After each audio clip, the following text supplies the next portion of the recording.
Salve, salve! Sejam bem-vindas à Oficina Direitos Humanos das Mulheres por meio das artes visuais. Meu nome é Camila, eu sou pedagoga e junto com a Kelly Cristina estaremos aqui para construir muitas reflexões, muitos aprendizados junto com vocês. Vamos juntas? Oi! E eu sou a Kelly e junto com a Camila que você acabou de conhecer, nós vamos falar sobre os direitos humanos das mulheres por meio das artes visuais. Vem com a gente!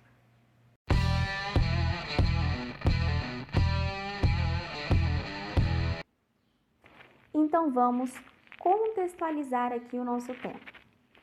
Bom, nós seres humanos nos comunicamos de diversas formas. Inclusive, hoje temos os meios tecnológicos para isso, ainda bem. Mas, mesmo antes de inventarmos toda essa tecnologia, mesmo antes, inclusive, da invenção da escrita, mesmo antes do desenvolvimento da fala, nós, seres humanos, já nos expressávamos por meio da arte. Curioso, né? Bom, temos registros lá da época das cavernas, chamados de pinturas rupestres. Exatamente, pinturas rupestres. Também as mãos em negrito.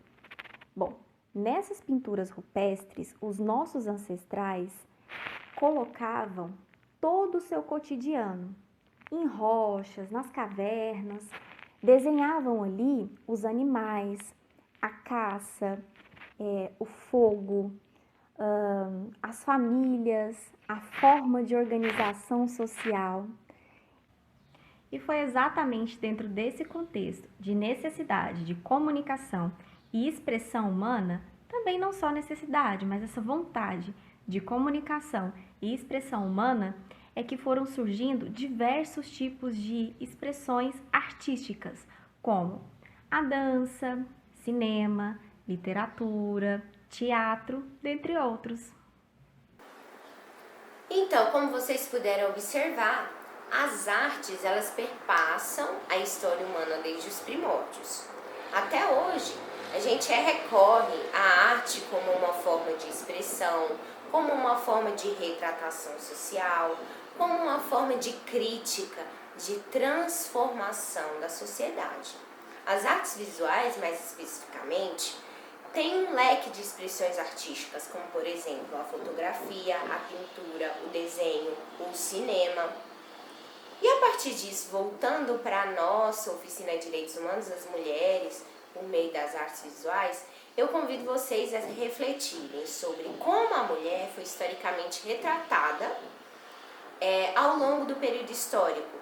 Será que essa retratação, a partir majoritariamente do olhar masculino, mudou quando a mulher deixou de ser apenas objeto e se tornou sujeito da sua própria arte?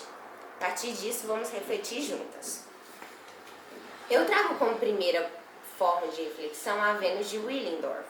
Ela foi encontrada por volta de 25 mil anos a 20 mil anos antes de Cristo. Então, a partir da Vênus de Willendorf, a gente observa qual era o padrão de feminilidade, o ideal de beleza a ser alcançado.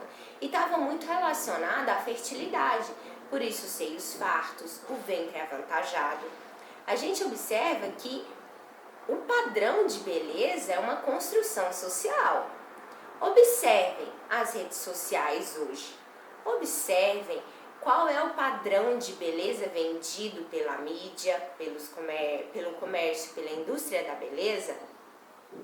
Se mudou, é o mesmo de 25 mil anos a 20 mil anos antes de Cristo? A partir disso, a gente observa que, olha só, o nascimento de Vênus do Botticelli já tem um padrão de beleza diferente. Está muito relacionado à pureza, à inocência. Vale destacar que essa pintura do Botticelli, O Nascimento de Vênus, é datada de 1484, ou seja, faz parte aí da Idade Média. E Vênus de Willendorf faz parte aí do período paleolítico, Então, são artes com um período muito diferente entre si. E ainda assim, a gente pode refletir que numa perspectiva mais atual, a maneira como as mulheres são representadas é capaz de retratar também uma estrutura social que produz essa imagem, né? Uma sociedade organizada sob ideais patriarcais provavelmente representará a mulher como um ideal de beleza e de domesticidade. Então, tudo isso é confiada, né? Todas essas questões são confiadas pela vista de olhos de um homem e raramente pelos olhos da própria mulher ou das próprias mulheres, né? Torna-se pertinente a reflexão acerca de como os direitos humanos das mulheres, a conquista de direitos humanos das mulheres, influenciou nessa tomada de consciência e na transformação da sociedade, facilitando com que a mulher, a duras penas, com muitas lutas para conquistar esses direitos, conseguisse a possibilidade de deixar o lugar de mero objeto da arte para se tornar sujeito da sua própria arte.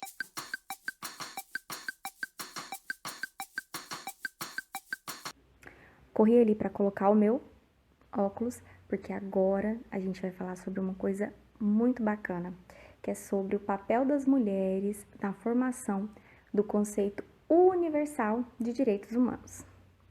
Um monte de palavra estranha, mas que a gente vai entender agora. Direitos humanos é um conjunto de direitos que protege a dignidade de todo e qualquer ser humano, sem qualquer distinção. Mas, para chegar a esse conceito universal, ou seja, que deve ser respeitado por todos os países do mundo, apesar que a gente sabe, né, que já vivemos historicamente diversos tipos de violações de direitos humanos, inclusive no momento atual, mas isso a gente conversa um pouco depois. Mas para a gente chegar a esse conceito universal, global de direitos humanos, de todo e qualquer indivíduo ser respeitado na sua dignidade, foi necessária uma participação intensiva das mulheres de todo o mundo. Por quê? Logo depois da Segunda Guerra Mundial, que teve o nazismo, a história toda que a gente já conhece, ou pelo menos ouviu falar de Hitler na Alemanha, aquela coisa toda, ali foram cometidas as piores barbáries, historicamente falando, em um mesmo momento. Um dos pontos que mais surpreendeu na Segunda Guerra Mundial foi que as leis de um país foram utilizadas contra os próprios cidadãos daquele país. Então, enquanto as leis deveriam organizar, né, e respeitar os seus cidadãos, elas foram utilizadas contra as pessoas que moravam ali, no caso da Alemanha, né, onde foi cometido assim um verdadeiro genocídio. Depois disso, em 1946, é que teve essa reunião global, onde os representantes de vários países se reuniram e falaram: calma, gente, a gente precisa de elaborar um conceito que seja superior à soberania dos países, à independência dos países, onde todo mundo deverá observar. É um conceito básico, é um conceito mínimo. E aí foi que surgiu a Declaração Universal dos Direitos Humanos. E como eu disse, a participação efetiva das mulheres foi muito importante. Por quê? Por exemplo, no texto tinham vários tipos de palavras que foram substituídas para incluir o gênero feminino, que em muitos pontos, se não fosse a presença feminina ali, a presença das mulheres ali, não seria tão global como é. Por exemplo, o título principal, Declaração Universal dos Direitos do Homem, foi substituído por Declaração Universal dos Direitos Humanos. Assim também como a frase todos os homens nascem livres e iguais, foi substituído por todos os seres humanos nascem livres e iguais. Então, em todo o texto, tirou apenas a nomenclatura homem e substituiu por todos os seres humanos.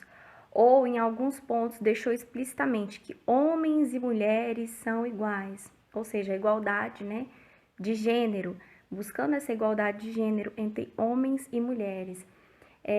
Também por uma mulher que pediu que fosse incluso pagamento igual de salário igual para homens e mulheres.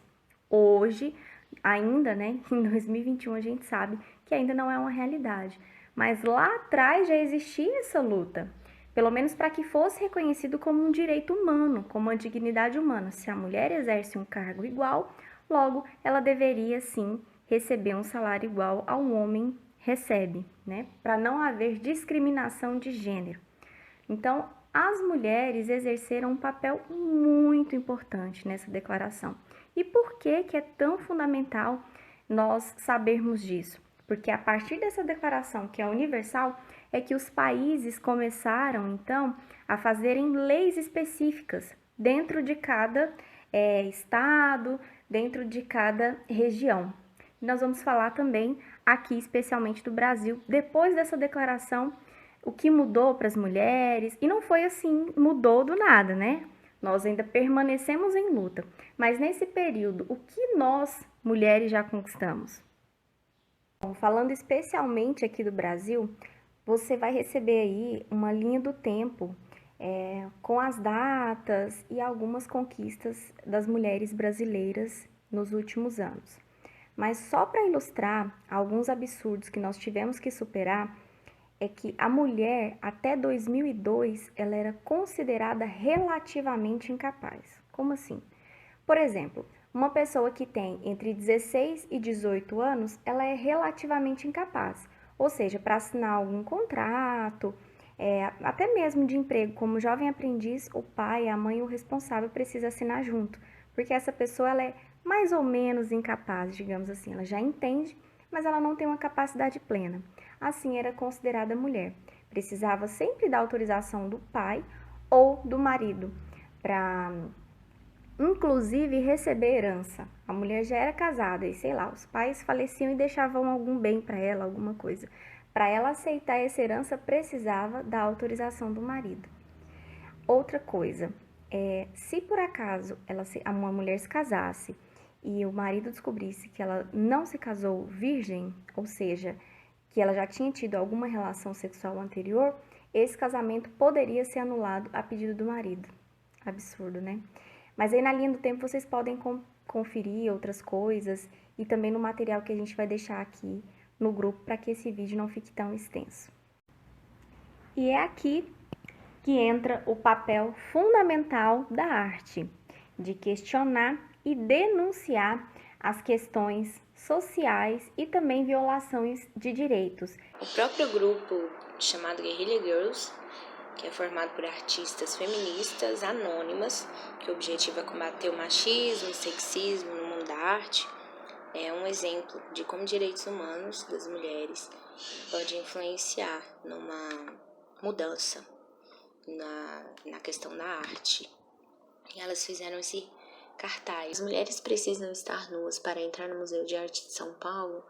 Então elas constataram que apenas 6% dos artistas do acervo em exposição, na época, eram mulheres, mas 60% dos nus eram femininos, né? Os direitos humanos, então, teve um papel fundamental para a possibilidade de as mulheres se portarem como contestadoras e enquanto movimento de resistência a tudo isso.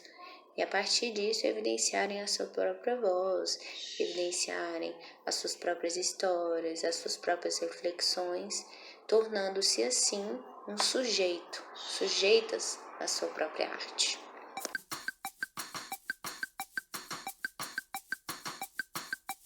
Especialmente aqui no nosso tema de direitos humanos das mulheres, nós podemos citar algumas artistas. Essas artistas que nós vamos citar, mais dados delas vão estar no material que a gente vai vincular aqui para vocês, tá bom? Bom, a primeira delas que eu gostaria de citar é uma artista afro-brasileira, que é a Ieda Maria Correia de Oliveira. Através da arte dela super delicada, ela expressava o poder feminino juntamente com a religiosidade afro-brasileira. E a gente sabe que no nosso país, se reafirmar de uma religião afro-brasileira é também um ato político, né? Especialmente com tanta intolerância religiosa que nós vivenciamos. Outra artista que também questiona muito, a moleca aqui com a gente, outra artista que também nas suas obras questiona muito a questão do racismo é a Rossana Paulino, que através de costuras e de colagens, ela fala muito do papel da mulher negra na sociedade, do recorte de gênero dentro do recorte de raça, do recorte de questões sociais e também questiona muito e denuncia o racismo decorrente de toda a época escravagista que o nosso país viveu. Uma terceira artista que eu gostaria de deixar aqui para vocês é a Lela Brandão. Ela é uma mulher de 25 anos, muito jovem, super ativa nas redes sociais, que traz pra gente, através da sua arte, seja arte na parede que ela faz, no design gráfico, enfim, ela traz muita questão da representatividade feminina, da sororidade, denuncia bastante sobre a questão do machismo no Brasil e também em várias situações do mundo. Uma artista que não poderia ficar de fora dessa lista é com certeza Madalena Carmen Frida Kahlo e Calderón, a famosa Frida Kahlo. A Frida foi uma artista mexicana e muito versátil. Ela falava tanto de pós-colonialismo, questões de identidade, de raça, de classe, obviamente de gênero. E a arte dela era muito pautada na valorização da cultura popular mexicana. E como estamos falando de direitos humanos, não poderíamos deixar de fora Shamsi Hassani, a primeira mulher grafiteira do Afeganistão. E ela evidencia, a partir da sua arte, em murais extensos, a partir da sua arte na rua, a situação das mulheres frente ao cerceamento de direitos diante do domínio de um grupo extremista chamado Talibã. E ela diz: quis dividir minha arte com as pessoas nas ruas porque sei que muitas pessoas não podem ir a museus e galerias. Ainda sobre o Afeganistão, a gente traz como expoente do cinema Sara Karimi, diretora-geral da única empresa cinematográfica estatal do Afeganistão, que foi fundada em 1968. Em uma carta aberta, ela diz: os homens do Talibã massacraram nosso povo, sequestraram muitas crianças, venderam meninas como noivas para seus homens, assassinaram uma mulher por seu traje, torturaram e assassinaram um dos nossos amados comediantes, assassinaram um dos nossos poetas e historiadores, assassinaram o chefe da cultura e dos meios de comunicação do governo.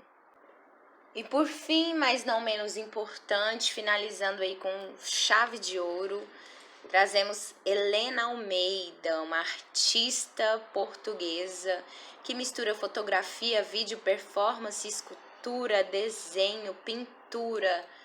E ela coloca seu corpo como protagonista, ela questiona o feminino, o fazer artístico, ela reflete sobre si e sobre o mundo. A Helena Almeida é uma artista que transitou bastante pelas diversas linguagens artísticas. Fala meninas, estou aqui então, juntamente com a Kelly, para dizer um até breve, um até logo. Pedir para vocês ficarem atentas ao grupo, porque vai ter um elemento surpresa que a gente fez com muito carinho, com muito amor. Espero que vocês gostem. Sobretudo, espero que vocês tenham se interessado bastante por esse vídeo, que a gente tenha conseguido pelo menos suscitar algumas reflexões acerca do tema. E aquela amostra que eu elenquei aqui sobre as produções da nossa última oficina, vocês já podem ir refletindo sobre algumas coisas, vão refletindo sobre as pautas que a gente levantou aqui, para vocês pensarem em possíveis produções. Separem elementos, como por exemplo, podem ser elementos desde revista, a pedras, a cipós, elementos da natureza, folhas, tudo isso, para vocês. Pensem também que existe a possibilidade de vocês fazerem vídeo, existe a possibilidade de vocês fazerem fotografia, de fazerem pintura, de fazerem um desenho, por exemplo, certo? Então, se atentem bastante a isso, fiquem atentas ao grupo, já separem aí os materiais que vocês vão utilizar e espero vocês na oficina. Viu quanta coisa nós descobrimos juntas aqui nesse vídeo que é tão curtinho, com tanta informação? Pois é, o nosso trabalho está só começando. De qualquer forma também, nós estamos à disposição aqui para tirar dúvidas até sábado, né? E estaremos esperando você no encontro ao vivo.